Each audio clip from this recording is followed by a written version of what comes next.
జోహార్ గద్దర్. జాషువా ఒక చోట ఏమంటాడంటే, రాజు మరణించిన ఒక తార రాలిపోయే, సుకవి మరణించిన ఒక తార గగనమెక్కే, రాజు జీవించు రాతి విగ్రహములందు, సుకవి జీవించు ప్రజల నాలుకలయందు అని జాషువా అంటాడు. ఇవాళ వరిచేలలో వంగి నాట్లేసే అవ్వలక్కల నాలుకలలో ఉన్నాడు గద్దర్. నిండు ఆమాసనాడు ఓ లచ్చ గుమ్మాడి, ఆడబిడ్డ పుట్టినాదో ఓ లచ్చ గుమ్మాడి అని వాళ్ళ నాలుకల మీద గద్దర్ ఆడుతూ ఉన్నాడు.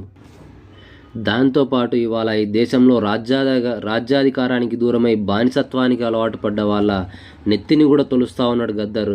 ఏమనంటే, బానిసలారా రెండిరో, ఈ బాంచన్ బతుకులు వద్దురో అని ఇవాళ గద్దర్ వాళ్ళ మెదళ్ళను కూడా తొలుస్తూ ఉన్నాడు.